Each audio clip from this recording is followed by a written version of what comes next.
सभी को सप्रेम नमस्ते।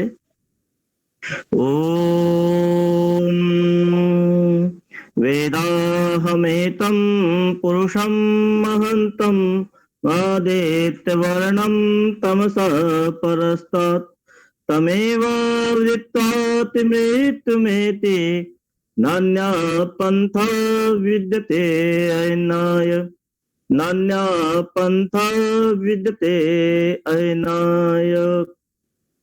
केचित् वदन्ति गुणहीन जनो जघन्यः केचित् वदन्ति गुणहीन जनो जघन्यः केचित् वदन्ति धनहीन जनो जघन्यः वदन्ति धनहीन जघन्यः।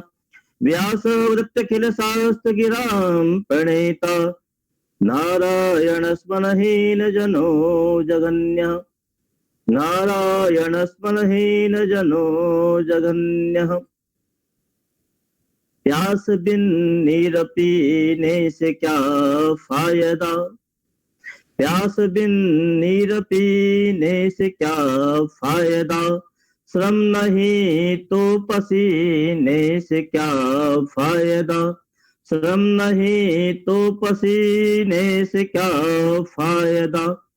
चाह जिसमें अपने ईश की न हो चाह जिसमें अपने ईश की न हो ऐसी जिंदगानी जीने से क्या फायदा ऐसी जिंदगानी जीने से क्या फायदा।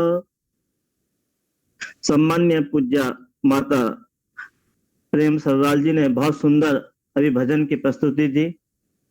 वास्तव में हमारे जीवन में किस प्रकार से हम अपने मन को चित्त को सही दिशा की ओर ले चलें, मैं बहुत बहुत धन्यवाद देता हूं। और इस कार्यक्रम के मुख्य संयोजिका श्रीमती सरला गुप्ता जी, श्री भूपेन्द्र शर्मा जी, श्री सत्यप्रिय जी और मेरे परम मित्र श्री अवनीश मैत्री जी रूप से कार्यक्रम है। मैंने भी बीच में कई कार्यक्रमों का इसमें अवलोकन किया देखा है। निश्चित रूप से हम अपने जीवन में अपने जिस परिस्थिति में हम चल रहे हैं, इस परिस्थिति में हम कैसे वैदिक सिद्धांत का प्रचार प्रसार करें। हम अपने जीवन की उन्नति के लिए जो मानव उन्नति का जो मूल मंत्र है कि हम कैसे अपने जीवन को उन्नत कर सकते हैं, अर्थात इहलौकिक पारलौकिक दोनों प्रकार की उन्नति हम कैसे प्राप्त करें, इसके लिए यह जो कार्यक्रम हो रहा है मैं उसके लिए साधुवाद देता हूं, धन्यवाद देता हूं। बंधुओं, महर्षि दयानंद सरस्वती का जब नाम आता है तो सामाजिक रूप से ही नहीं, राष्ट्रीयता के रूप में ही नहीं, आध्यात्मिकता के रूप में भी सर्व उच्च शिखर पर हम देखते हैं। महर्षि दयानंद सरस्वती ने जो संध्या के विषय में लिखा है, उस संध्या में यदि हम पूरे रूप से देखें तो हम ये देखते हैं कि महर्षि दयानंद सरस्वती ने पंच महायज्ञों में ब्रह्म यज्ञ का विधान किया गया। यहां मैं थोड़ा सा आपको संध्या को एक सामान्य रूप में समझाने का प्रयास करता हूं।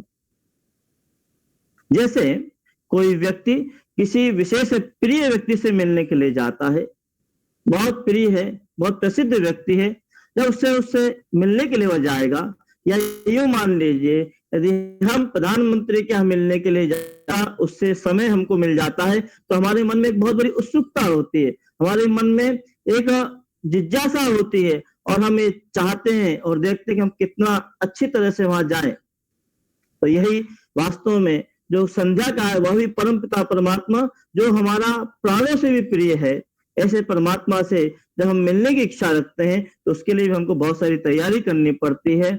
बंधुओं, माताओं, बहनों, ये मान के चलिए हम सामान्य रूप से जब हम संध्या को हम प्रारंभ करते हैं तो ऐसे ही आप समझे जिससे किससे से मिलने के लिए हम जा रहे हैं। जैसे कि सर्व से पहले हम गायत्री मंत्र का पाठ करते हैं और गायत्री मंत्र के पश्चात में हम आचमन करते हैं, हम अपने शरीर को शुद्ध करते हैं, शरीर के पश्चात हम इंद्रियों को मार्जन मंत्रों के द्वारा शुद्ध करते हैं। जब हम किसी के यहाँ पर जाते हैं तो हम अपने शरीर को, अपनी वेशभूषा को ठीक प्रकार से रख लेते हैं और रखने के पश्चात में हमारे मन में ये होता है कहीं कोई हमारे अंदर कोई किसी प्रकार की कमी ना हो, उससे हम मिलने के लिए जाते हैं। जाते समय इंद्रिय निग्रह होती है, अर्थात जब हम उससे यह बात करते हैं तो हमें देखते हैं कि हमने जैसे संध्या के समय हमने ईश्वर के प्रति गायत्री मंत्र का हम जाप करने के लिए हम जाते हैं। मूल इस संध्या का जो रहस्य है वो गायत्री मंत्र का ही रहस्य है। जब हम ईश्वर स्तुति प्रार्थना उपासना जब यज्ञ में करते हैं तब भी ऋषि आनंद ने वहां पे संकलन करते हुए यही कहा गया कि हम कैसी स्तुति करें। मंत्र का जो भाव होता है तो प्रथमतः वह व्यक्ति वहां पर जाता है, आचमन करता है अर्थात अपने शरीर को शुद्ध रख लेता है। शुद्ध करने के पश्चात में वह मार्जन मंत्र करता है, अर्थात मार्जन कहते हैं स्वच्छता को। और यहीं पर वो जब अंदर जाता है, देखता है किसी घर में जाएगा, सफाई के साथ जाएगा और वह देखता है मेरे इस जीवन के अंदर मैं चारों तरफ देखता है और उसके प्रांगण से पहले जाता है, हॉल के अंदर जाएगा, देखेगा कि अरे चारों दिशाओं में देखेगा। इसी प्रकार से यह संध्या के समय भी हम 6 दिशाओं में हम देखते हैं। उसके जब प्रधानमंत्री किसी विशेष किया जाते हैं तो हम भी देखते हैं कि वह कितना सुंदर है। और उसके पश्चात जब उससे मिलने लगते हैं तो वह उपस्थान कहता है, हम उसके पास में चले जाते हैं। फिर हम आचमन के द्वारा अर्थात ये मान के चले कहीं कोई शुद्धता होती है तो शुद्धता करते हैं और वह जो प्रिय व्यक्ति से हम मिलते हैं। इसी प्रकार से संध्या का भी यही भाव है।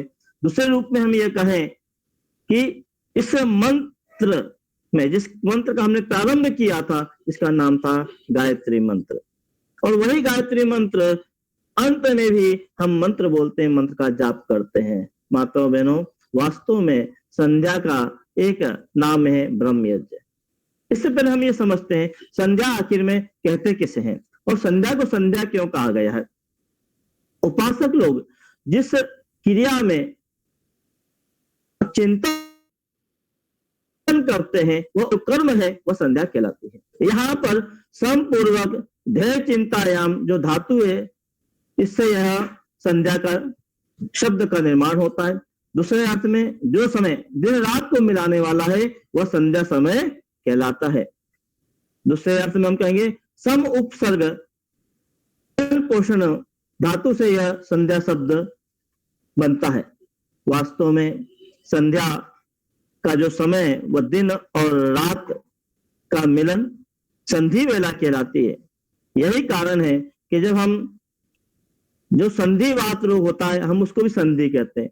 कहीं पे भी कोई चीज मिल रही है तो वो संधि कहलाती है, किंतु संध्या का सीधा सा अर्थ है आत्मा से परमात्मा का मिलन होना। संध्या का सीधा सा अर्थ है परमात्मा से आत्मा का मिलन होना, और यही कारण है कि हम संध्या जो अर्थ हम निकालते हैं वह रखते हैं दिन और रात के समय हम परमात्मा का ध्यान करते हैं। एक और आपको विशेष बात बता दूं, पौराणिक जगत के अंदर त्रिकाल संध्या कहलाती है।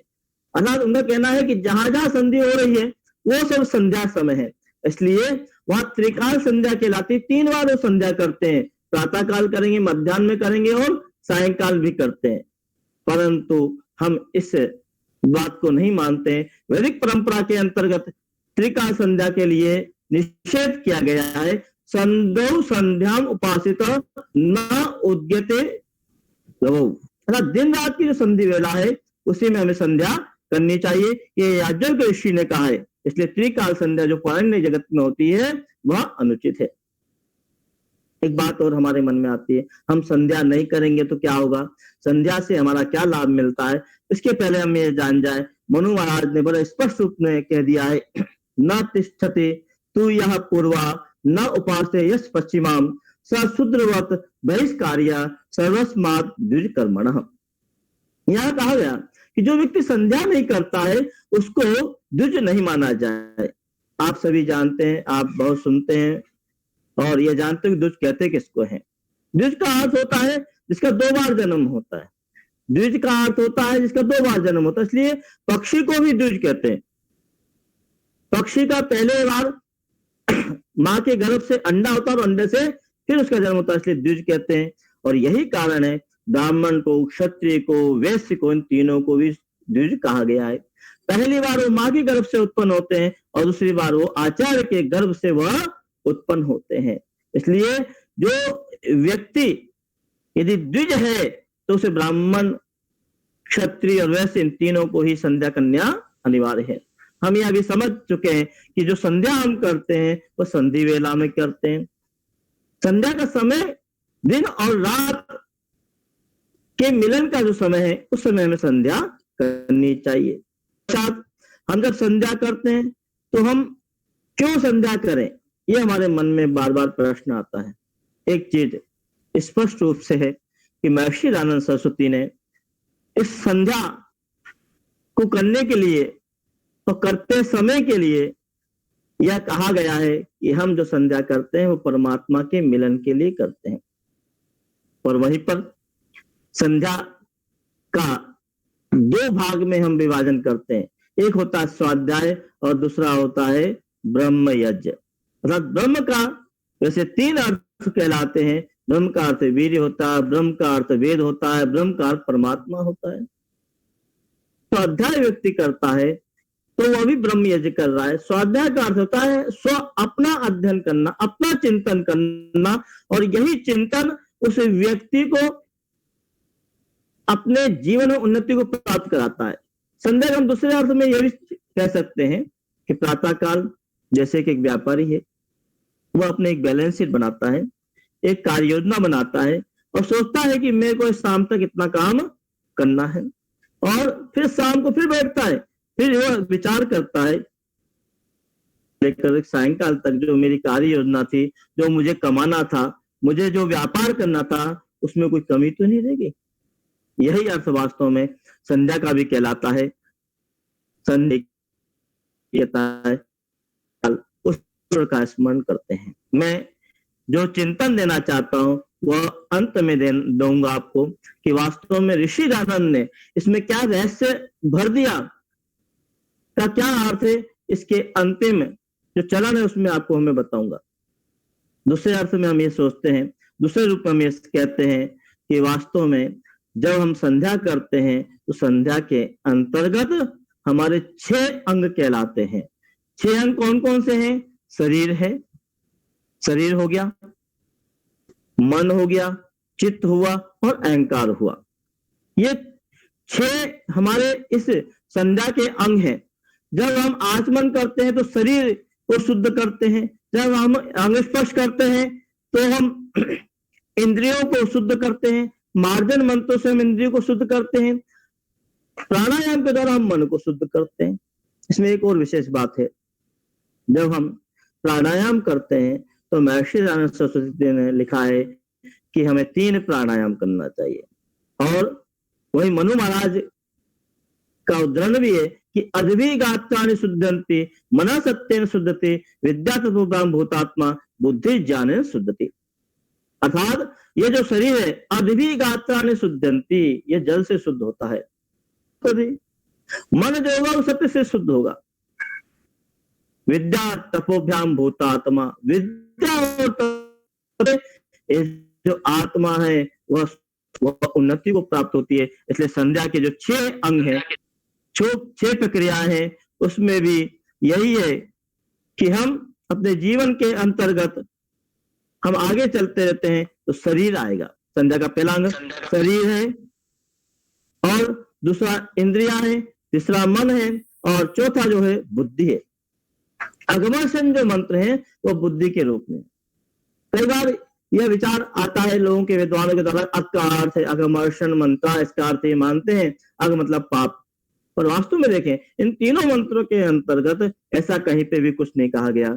इस तीनों मंत्रों के अंदर उस परमात्मा के द्वारा बनाई गई जो सृष्टि है वह कैसा निर्माण हुआ उसके विषय में चिंतन किया गया है।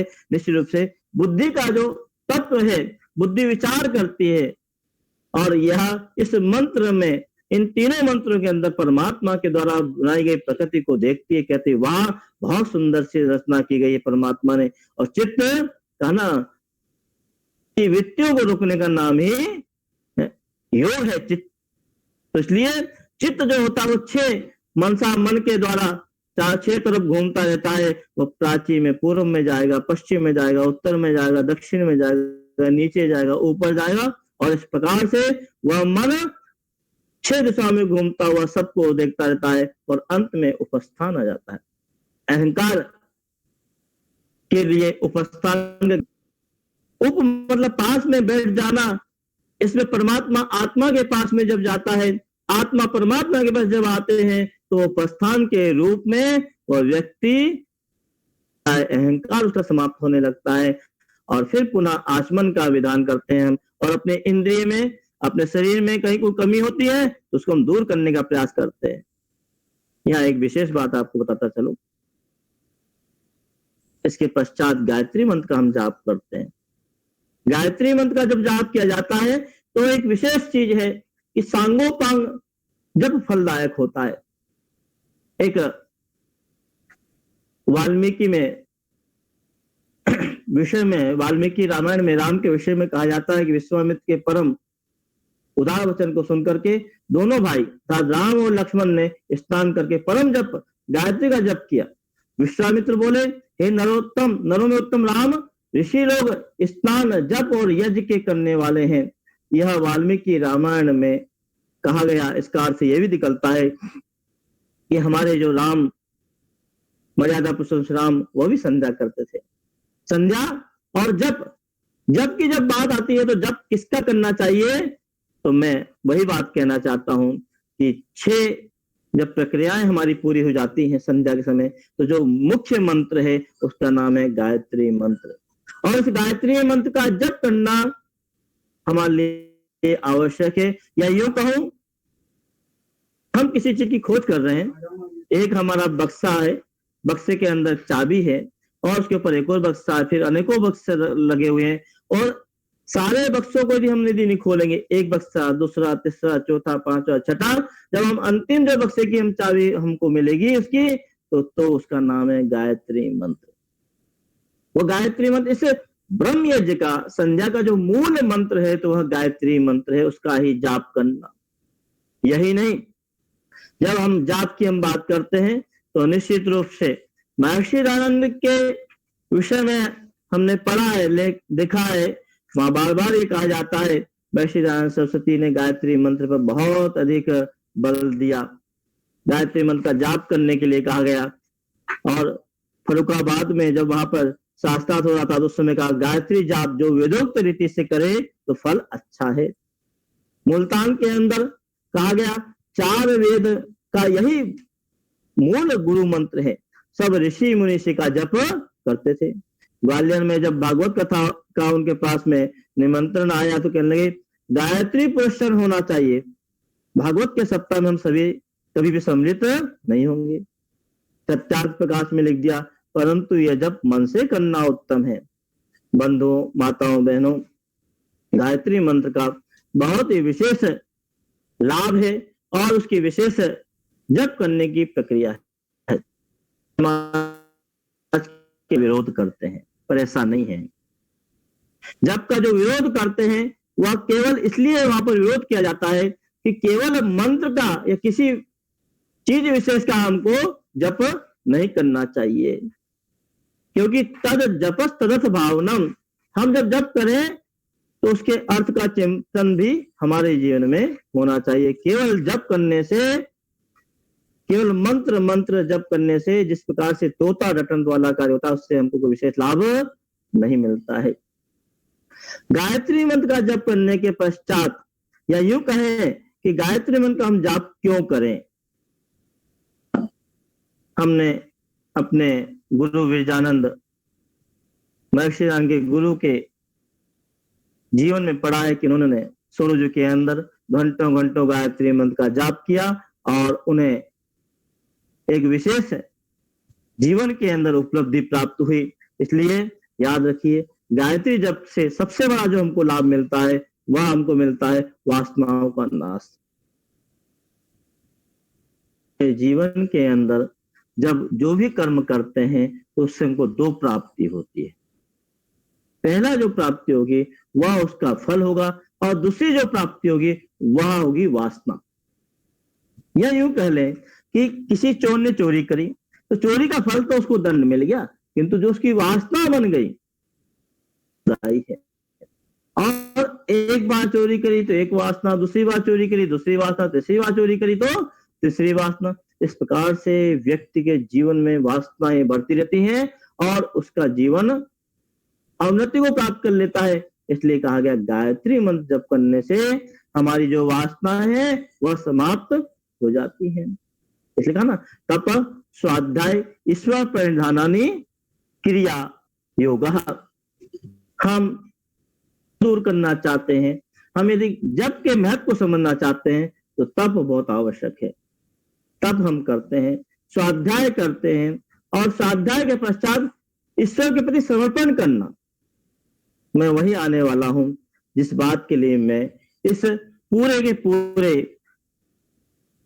के लिए ऋषि दयानंद का जो उद्देश्य था संध्या करने का, वहीं पर मैं आना चाहता हूं। वह यही है कि हम अपने जीवन के जब तप करते हैं, स्वाध्याय करते हैं, इस संध्या के इस ब्रह्म यज्ञ के दो भाग हैं, पहला है स्वाध्याय और दूसरा है संध्या। पर ईश्वर के प्रति समर्पण करना ये बड़ी महत्वपूर्ण बात है और यही है अहंकार शून्यता हमारे जीवन में आना। इस पूरे संध्या के अंतर्गत 6 मंत्र आए हैं और उनमें बार बार यही कहा गया कि हे परमात्मा, जो हमसे द्वेष करता है या जिससे हम द्वेष करते हैं वह हमारा द्वेष दूर हो जाए। जिस प्रकार दाढ़ के अंदर कोई वस्तु आती है वह चकनाचूर हो जाती है, वैसे ही अब दूर हो जाए। इस पूरी संध्या के अंतर्गत सभी हमको मंत्र दिखाई देते हैं, मंत्र मिलते हैं, किंतु गायत्री मंत्र के पश्चात में एक प्रार्थना है जिसका नाम है समर्पण प्रार्थना। यह महर्षि दयानंद के अपने विचार हैं और वह प्रार्थना और समर्पण भावना इस पूरी संध्या का मूल मंत्र है।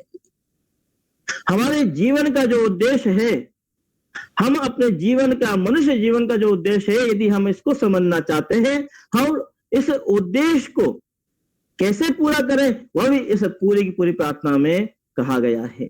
संध्या का यदि पूरा रहस्य जानना चाहते हैं तो गायत्री जप तो है ही, परंतु गायत्री जप हमने क्यों करा, गायत्री जप हम क्यों करते हैं, इसके भी 3 अंक कहलाते हैं गायत्री अंक के। एक है प्रणव, एक है व्याहृति, एक है गायत्री। इसलिए कहा गया ओम कृतो स्मर, ओम का स्मरण कर। जिसका जप करेंगे उसका ही स्मरण हमारे जीवन के अंतिम काल में हुआ करता है। एक कहानी याद आ गई छोटी सी, इसलिए कहता चलूं मैं आपको। एक व्यक्ति था, उसका निधन हो तो मरणासन होने लग गया। जब मरणासन होने लगा, लोगों ने सोचा कि इसका अब अंतिम समय आ रहा है, तो लोग उनको जमीन पे लेटाने लग गए कि पिताजी बोलिए, ओम बोलिए। तो उसने कहा कि मुझसे वह नहीं बुलाया जा रहा है। तो अच्छा, तो जब यह कहा कि नहीं बुलाया जा रहा है तो एक व्यक्ति चतुर था, उसने कहा कि बोलो क्या नहीं बुलाया जा रहा है, शायद इसी के साथ वो ओम बोल दे। तो वह व्यक्ति कहता है जो तुम मुझसे बुलाना चाहते हो वो नहीं मुझसे बुलाया जा रहा है। कहने का अर्थ निकलता है कि जिस व्यक्ति ने पूरे जीवन में जिसका जप किया, जो अपने मन में विचार रखे, जो कर्म किया, वही अंतिम समय में आ जाते हैं। इसलिए कहा तद जपस तदर्थ भावनम, ओम का जप, उसके अर्थ का चिंतन करना, यही परिनिधान है।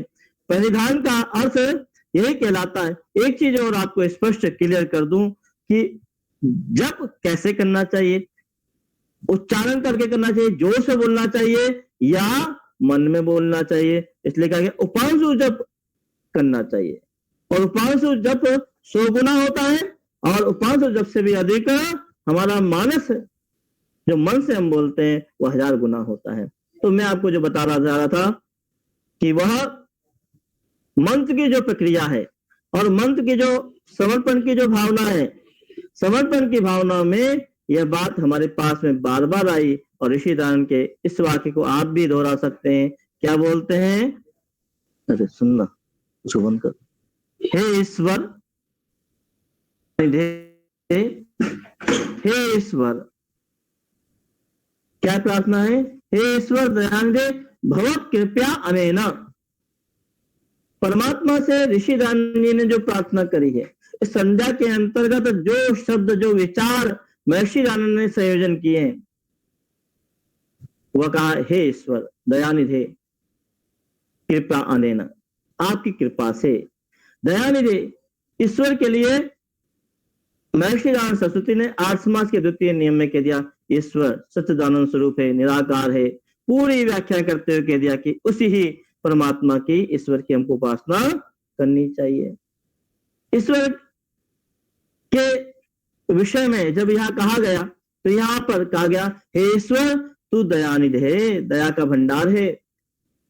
महर्षि दयानंद कई स्तरों पर दया का और कृपा का वर्णन करते हुए कहते रहते हैं, किंतु संध्या के मूल भाव में ये कहते हैं कि हे प्रभु, हे ईश्वर दयानिधे भगवत कृपया अनेन, भगवत मतलब आपकी कृपा से, आपकी कृपा से। यहाँ पर दो शब्द बड़े महत्वपूर्ण हमको दिखाई दे रहे हैं, एक है दया, एक है कृपा।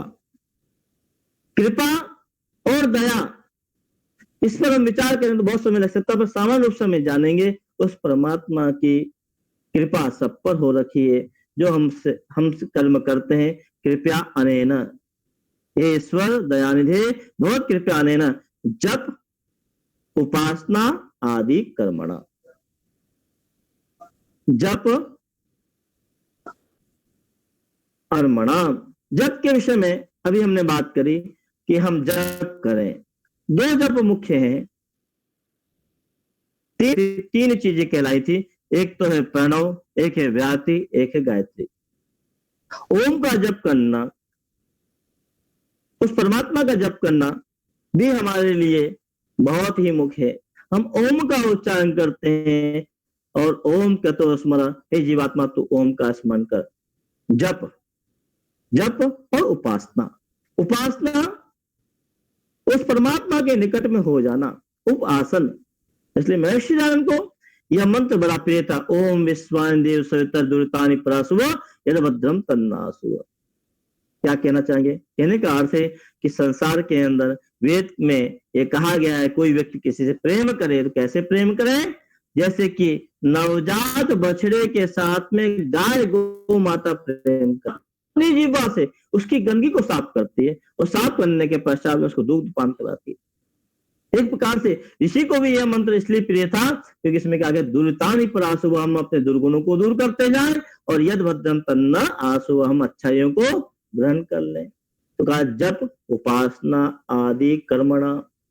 ध्यान दीजिए, यदि हम परमात्मा से, ईश्वर से हम पास में आना चाहते हैं तो उपासना करनी है।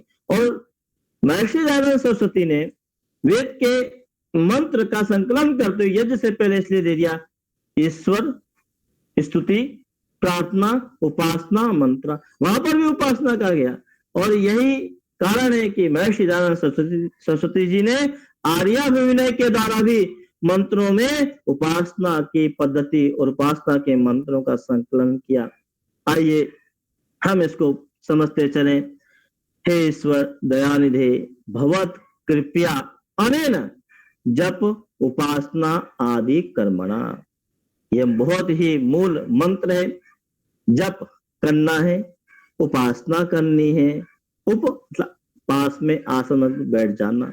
इसलिए संध्या का जो अंतिम चरण है वह उपस्थान है। कहा गया कि हम उसके समीप में बैठ जाए, उपस्थान उसके निकट में जाए। जैसे मैंने कहा था कि जब हम किसी से मिलने के लिए जा रहे हैं तो हमने पहले अपने शरीर को शुद्ध किया, हमने इंद्रियों को शुद्ध किया, बाह्य अंगों को शुद्ध कर लिया, मन को शुद्ध किया। हमने देखा बहुत सुंदर सा इसका भवन बना हुआ है, बहुत बढ़िया व्यक्ति है, और उसके विशेष व्यक्ति से मिलते रहे, पर नहीं, हमको उससे ही मिलना है, उसके पिए से नहीं मिलना है। आज की हमारे समाज की है कि हमारे बीच में और परमात्मा के बीच में जो एजेंट है वह बड़ी दिक्कत देते हैं। और वो कहते हैं ना कि गुरु को पकड़ लिया, सब कुछ कर लिया, गुरु की महत्ता करते। पर महर्षि दयानंद सरस्वती ने कहा नहीं, उस परमात्मा को आनंद को यदि प्राप्त करना है तो आपको यहाँ से चलना पड़ेगा। जप उपासना आदि कर्मणा। फिर क्या है? धर्मार्थ काम मोक्षानाम। हम किस लिए जप करें, किस लिए हम उसकी उपासना करें, हम क्यों कर्म करें, कर्मणा, कर्मणा कर्म के द्वारा। तो जप उपासना आदि कर्मणा धर्मार्थ, धर्मार्थ धर्म अर्थ काम मोक्षानाम, मनुष्य के 4 पुरुषार्थ हैं, मनुष्य के 4 परम लक्ष्य हैं, धर्म अर्थ काम और मोक्ष। महर्षि दयानंद सरस्वती जी ने, यदि मैं कहूं ये कि इन सभी जीवन के सूत्रों का संकलन किया हो, मानव जाति के लिए कोई लक्ष्य निर्धारित किया हो, मानव जाति कैसे, मनुष्य जाति, मनुष्य समाज कैसे अपने उद्देश्य को पूर्ण करे और क्या उद्देश्य है, यदि एक लाइन में कहा हो तो यही कहा गया, हे ईश्वर दयानिधे भवेन जप उपासना आदि कर्मणा धर्मार्थ काम मोक्षाणाम सद्यः सद्यः सद्यः सद्यः सिद्धिर भवेत नः। आप मैंने 3 बार सद्या का प्रयोग किया गया, क्यों कहा? सद्य आज ही, जैसे कोई छोटा सा बालक है, मसला जाता है और वो कहता है कि नहीं पिताजी आज ही मुझे ये वस्तु चाहिए, कैसे भी ला करके दो, मचल जाता है, बिखर जाता है, न खाता है न पीता है, बस उसकी एक ही धुन होती है कि मुझे ये वस्तु प्राप्त होनी चाहिए। इसलिए बंधुओं, संध्या का जो मूल भाव महर्षि दयानंद सरस्वती ने बड़े सुंदर शब्दों में कहा कि हे ईश्वर दयानिधे भवत कृपया, आपकी कृपा के बिना अर्थात आपकी कृपा के द्वारा ही अनेन जपो जप उपासना आदि कर्मणा धर्मार्थ काम मोक्षानाम, हम 4 सद्या शीघ्रता से सिद्धि भवेत नः। आइए उस ऋषि दयानंद के इन विचारों को हम यह समझते रहें और आप ये सभी संध्या का जो हमारा मूल मंत्र है वह यही है, हे ईश्वर आपकी कृपा से आप दयानिधि हो, हम अपने जीवन के अंदर जप उपासना आदि कर्मणा कर्म के माध्यम से धर्म अर्थ काम और मोक्ष की प्राप्ति करते रहें। और कैसी प्राप्त करें? सद्या सिद्धि भवना, हम इसी जन्म के अंतर्गत आत्मा के सत्य चित्त और आनंद, जिसको हम कहते हैं सच्चिदानंद परमात्मा का परम आनंद, मोक्ष को हम प्राप्त कर लें। यही वास्तव में इस संध्या का रहस्य है और संध्या हमें अवश्य रूप में करना चाहिए। पंच महायज्ञ कहा गया है और ये एक यज्ञ नहीं है, बहुत सारे बड़े बड़े विराट यज्ञ यदि हम कर लें उनको महायज्ञ नहीं कहा गया। इन 5 महायज्ञों में प्रथमता ब्रह्म यज्ञ हमने कहा है, इसलिए आओ इस ब्रह्म यज्ञ के मैंने 2 सूत्र बताए, एक है स्वाध्याय और दूसरी है संध्या।